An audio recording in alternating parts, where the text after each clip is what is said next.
1, 2, And review, somebody female.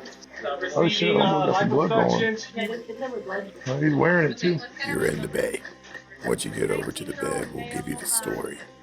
Everything's going to happen super fast. Welcome to the emergency room. I lost the pulse. It's, start with 300 please. I'll keep you on again. Pulse check. No pulse. no more pulse. Yeah. Here, what do the ECMO people say? And her blood pressure is off the property. 45 minutes of CPR and no return of circulation. Okay.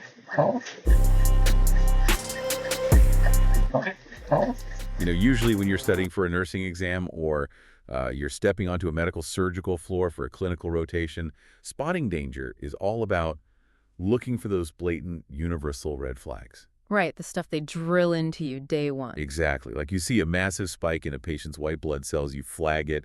You see a sudden drop in hemoglobin, you call the doctor.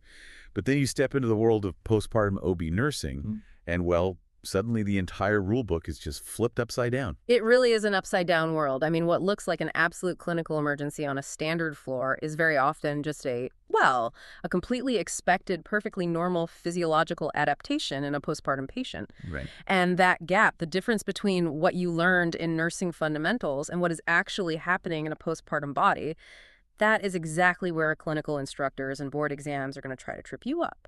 Which is exactly why we're here today. So welcome to this deep dive. Today, we are basically stepping into the roles of your elite OB nursing educators and your clinical mentors. Yeah, we've got a huge stack of sources here on maternal physiological adaptations, and our mission is to act as your study coaches. We're going to extract the absolute high-yield, top-tier clinical gold that you need, not just to crush your nursing school exams, but to actually walk onto a floor and think like a safe, prioritizing nurse. And we are going to apply the Pareto principle aggressively to get you there. We're not here to read you a textbook page by page. Please no. Right. We're going to focus purely on the 20% of concepts, the patterns, and the critical safety traps that are going to yield 80% of your exam points.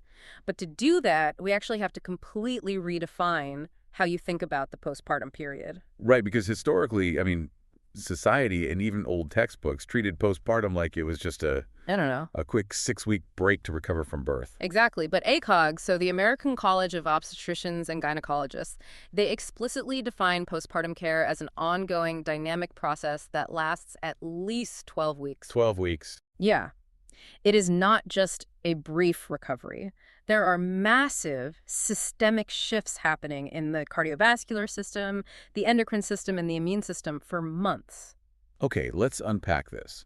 So if we're looking at this through the lens of an exam coach trying to keep a patient safe, what is the absolute #1 threat we have to monitor the second that baby is delivered? Without a doubt, it is hemorrhage. And to understand hemorrhage, you have to understand the interaction between the uterus, the bladder, and the lochia. The hemorrhage triangle. Exactly. This trio is the absolute bedrock of your clinical judgment.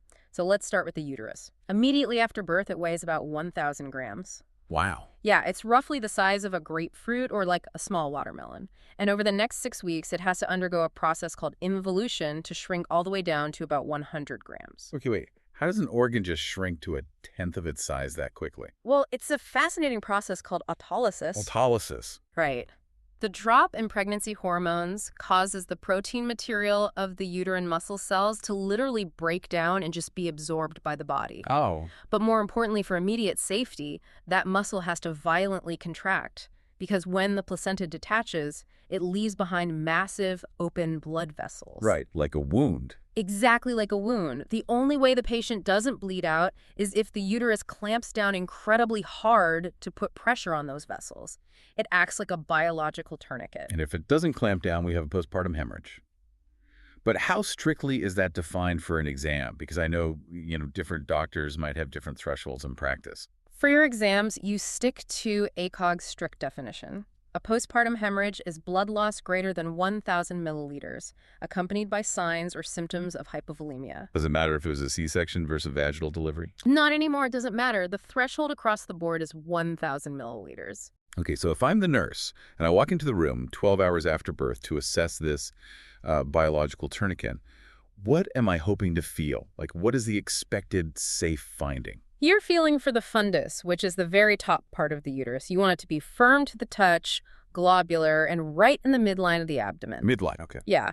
And at 12 hours postpartum, it should be right at or maybe slightly below the umbilicus, the belly button. And from there, the rule of thumb is that it should decrease in size by about 1 centimeter or 1 finger breadth every single day. Okay, so if firm and midline is safe, I'm guessing soft is the danger zone. Yes. The clinical term for that is boggy. Boggy. Right. If you press down and it feels like a soft sponge instead of a firm grapefruit, that is a boggy fundus, and it means those vessels are bleeding. But here's the scenario that I see students freeze up on all the time. You go to assess the fundus, and it's firm, but it's not midline. Yes, the deviation trap. Right. It is shifted way over to the side, usually the right side, and it's sitting way higher up in the abdomen than it should be. Why does it do that? Think about the anatomy. What organ sits directly underneath the uterus? The bladder. The bladder. During labor, the bladder goes through severe trauma, and if the patient had an epidural, it becomes completely hypotonic. So they can't even feel that they need to pee. Exactly. They lose the urge entirely, so the bladder just fills and fills with urine until it becomes incredibly distended. Oh, I see. So if the uterus is trying to clamp down like a giant contracting balloon, a massively distended bladder is essentially acting like a huge rock sitting right underneath it. That is the perfect analogy. The balloon can't contract properly because this rock is physically pushing it up and out of the way. Right, the rock is in the way. And if the uterus can't contract because it's being displaced, those placental vessels open back up and the patient hemorrhages. So that instantly dictates our priority nursing actions. If I feel a boggy uterus, my immediate reflex is to massage it with my hands to force the muscle to contract. But if I feel a firm, deviated uterus, massaging it isn't the primary fix. I need to get rid of the rock. Precisely. You must get that client up to empty their bladder immediately. As a hard rule for your clinicals, that first void needs to happen within 6 hours of birth or within 6 hours of a catheter being removed. And if they can't go on their own? You'll have to straight catheterize them. Okay, got it. And as they're healing, we're tracking their lochia, the vaginal discharge. Is there a cheat code to memorizing the timeline for this? Because all the different stages just blend together in my head? Absolutely. Write down the rule of 3s and 10s. 3s and 10s, okay. First is Lochia rubra, which is dark red blood, and that lasts from days 1 through 3. Next is Lochia serosa, which turns pinkish-brown, lasting days 4 through 10. Okay. Finally, Lochia alba, which is yellowish-white, lasting from day 10 up to day 14, or sometimes even longer. And the ultimate exam trap here. If that dark red Lochia rubra continues past day 4, or if they're soaking a perineal pad in under 1 hour, or, passing clots larger than a chicken egg, that is a massive red flag. A massive red flag. You report it immediately because it implies retained placental fragments or uterine atony. Exactly. Now let's follow the physiological thread here. If that uterus is clamping down incredibly hard, what is happening to all the blood that was previously circulating through it? Well, it's getting forced back into the mother's main system, right? Which I guess brings us to hemodynamics and the vital sign fakeouts. Because the amount of blood that shifts is staggering. It really is. Roughly 500 to 750 milliliters of blood is suddenly pushed from the uteroplacental unit right back into the maternal central circulation. That's a huge volume. Plus, the physical weight of the baby is gone, so the pressure on the inferior vena cava is instantly lifted. Because of this, maternal cardiac output spikes by 60 to 80% immediately after birth. That sounds like it would send the body into absolute fluid overload. Like, how does the body not just drown in its own fluid? It initiates a massive purge. The body gets rid of this excess fluid through 2 main routes: severe diuresis and diaphoresis. Peeing and sweating. Exactly. Your patient might pee up to 3,000 milliliters a day, and they'll likely wake up completely drenched in sweat. It's totally expected. Which perfectly sets up the exam traps that instructors just love, because these massive shifts make the lab results look terrifying to an untrained eye. Oh, yeah. Let's talk about the infection fake-out. If I'm looking at a chart and I see a white blood cell count of 25,000, my instinct is to panic. On any other floor, I'm calling a rapid response and hanging broad-spectrum IV antibiotics. But in postpartum, you just document it as normal. Think about the why. Okay, why? The physical exertion, the tissue trauma, and the extreme stress of labor naturally trigger a massive inflammatory response. The white blood cells spike up to 25,000 simply from the stress of giving birth. Wow. So how do I actually know if they have a real infection? You never chase an infection based on white blood cells alone in the first few days.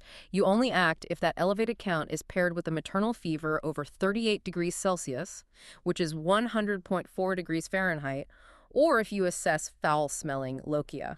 Otherwise, it's just the body's stress response. Exactly. That is such a good trap to know. So the second one is the hemoglobin fake-out. We just established that they're at risk for hemorrhage, so naturally, students want to check the hemoglobin and hematocrit to see how much blood the patient lost. And if they do that in the first 24 hours, they're going to get completely inaccurate data. Because of the fluid shifts. Right. Because of all that extracellular fluid shifting into the vascular system, the blood becomes hemodiluted. Oh, right. It's like having a glass of juice and pouring an extra cup of water into it. The absolute amount of sugar in the glass hasn't changed, but the concentration looks way lower because there's so much extra liquid. That's a great way to think of it. The labs will look artificially low at first because the blood is watered down. You have to wait for the body to diurese that fluid before you get a true baseline. Got it. But the most dangerous hemodynamic trap by far is the clot risk. Let's unpack this because it feels super contradictory. I mean, we spend the first hour terrified the patient's going to bleed to death, but simultaneously, they are at an enormous risk for developing a deep vein thrombosis, a DVT. Why? It's an evolutionary defense mechanism. To stop the mother from bleeding out when the placenta detaches, her clotting factors and fibrinogen levels remain highly elevated. Okay. Normal fibrinogen is about 200 to 400 milligrams per deciliter, but postpartum it stays significantly higher for weeks. Evolution prioritizes stopping the hemorrhage, but the trade-off is hypercoagulability. So we have a patient whose blood is primed to clot, who's likely spending a lot of time resting in bed, and who might have some vascular damage from pushing. I mean, that is the perfect storm for a DVT. Which means your priority nursing action is to aggressively assess the lower extremities. You're looking for unilateral swelling, localized warmth, or calf pain. And getting them moving, I assume. Yes, getting them out of bed and walking as soon as it's physically safe to do so. Early ambulation is non-negotiable. So if we synthesize all this into how we read their vital signs, mild bradycardia-like, a heart rate of maybe 50 to 90 beats per minute is actually an expected, reassuring finding. Right. It tells us the body is relaxed and handling the extra fluid volume efficiently. Yeah. But what if the heart rate is racing? Tachycardia is your ultimate red flag. A racing heart rate is almost always your very first vital sign clue that the patient is either actively hemorrhaging and compensating for blood loss or developing a systemic infection. So it happens before the blood pressure even drops. Yes. If you see tachycardia, you do not wait. You immediately pull back the sheets and do a fundal check to ensure they aren't bleeding out. Okay, so we've managed the bleeding, and we know how to read the vitals without getting faked out by the fluid shifts. But we aren't just monitoring them.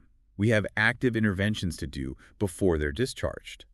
Let's look at the must-know pharmacology and immunizations. Let's do it. What are the top priorities to protect them and the baby once they leave the hospital? The absolute biggest priority on your exam for pharmacology will be Rh immune globulin, which everyone knows as RhoGAM. This medication must be administered within 72 hours of birth. Okay, 72 hours. But here is the specific scenario. It is only given if the mother has an Rh negative blood type and her newborn has an Rh positive blood type. Why is that specific combination so dangerous? Like, what is the actual mechanism happening in the blood? Well, if fetal Rh positive blood mixes with maternal Rh negative blood during delivery, the mother's immune system recognizes that positive factor as a foreign pathogen. Oh, so it attacks it. Right. It starts creating antibodies to attack it. Now, that doesn't really affect the baby that was just born, but it creates a massive danger for the future. How so? If she gets pregnant again with another Rh positive baby, those antibodies will cross the placenta and attack the new fetus's red blood cells, causing severe anemia or even fetal death.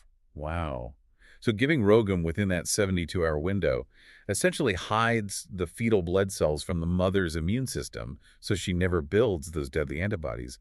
It is literally protecting her future children. Exactly. It's preventative. Next up are the vaccines.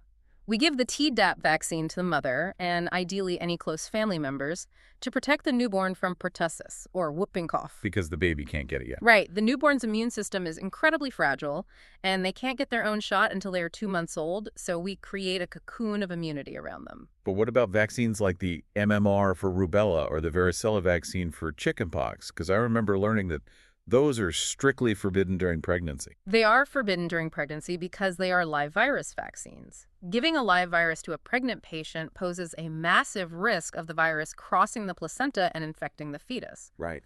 But postpartum, the fetus is out. If we test the mother and find she is non-immune to rubella or varicella, she absolutely must receive those vaccines before she is discharged. But there has to be a catch, right? Because it's still a live virus in her system. The catch is all about patient education. Because that live virus is now in her body building immunity, you must strictly instruct her to avoid becoming pregnant for at least 28 days after receiving the shot. Oh. Because if she gets pregnant within that window, the new fetus is at risk. Got it.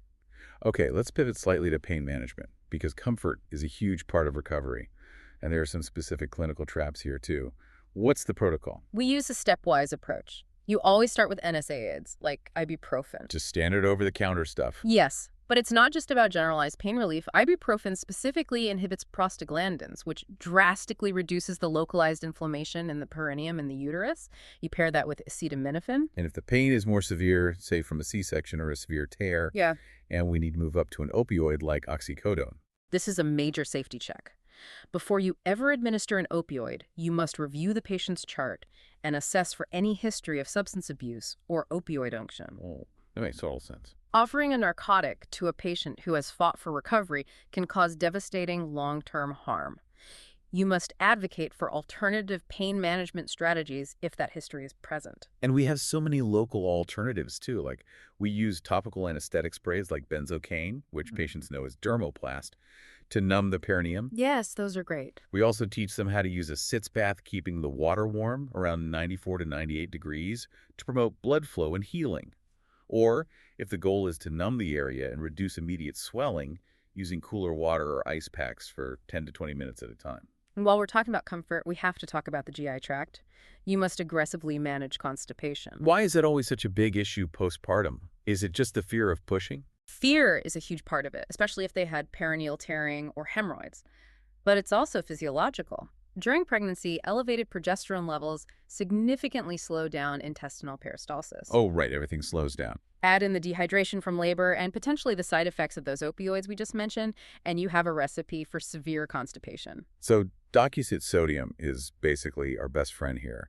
It's a surfactant laxative, so it pulls water and fat into the stool to soften it, making it much less painful to pass. Absolutely. Do not let them leave without a stool softener. All right, so we've secured the physical safety, we've managed the bleeding, monitored the vitals, administered the meds, and handled the pain. But as a clinical mentor, where do you see the most long-term risk for these patients? The highest risk for long-term complications often lies in what we cannot physically see on a monitor. The endocrine crash and the psychosocial transition. The endocrine crash. Yeah. When the placenta is delivered, it's not just a sac of tissue. It was a massive endocrine organ. Once it's gone, estrogen and progesterone levels plummet rapidly. And that hormone crash is what signals the body to start making milk, right? Yes. The sudden drop in estrogen and progesterone tells the anterior pituitary gland to start producing prolactin in massive amounts, which triggers lactation. And at the exact same time, human chorionic gonadotropin, or HCG, plummets to 0 within the first week. And what about oxytocin? Because we give synthetic oxytocin, Pitocin, to induce labor, but the body makes it naturally during breastfeeding too. Oxytocin is a brilliant dual-action hormone. When the baby suckles, oxytocin is released. Its first job is the milk ejection reflex, the letdown of milk. And the second? Its second job is to make smooth muscle contract, which means it causes the uterus to cramp down to prevent hemorrhage. Which perfectly explains why patients, especially, multiparous clients who have had multiple babies and have a slightly more relaxed uterus, complain of severe abdominal cramping while they're nursing. The same hormone feeding the baby is actively squeezing the uterus. Exactly. And speaking of feeding, you will be tested on expected versus concerning findings for the breasts. Okay, lay it on me. For a breastfeeding client, an expected proper latch means the newborn's mouth is wide open, covering most of the areola, not just the nipple tip. The baby's chin should be buried deeply into the breast tissue. And it shouldn't hurt. A lot of new parents think agonizing pain is normal. It is not. If there is pain, the latch is incorrect, and that is concerning. And the priority nursing action is not to just pull the baby off, which causes more damage. What do you do instead? You instruct the mother to gently break the suction by inserting her finger into the corner of the baby's mouth, and then try again.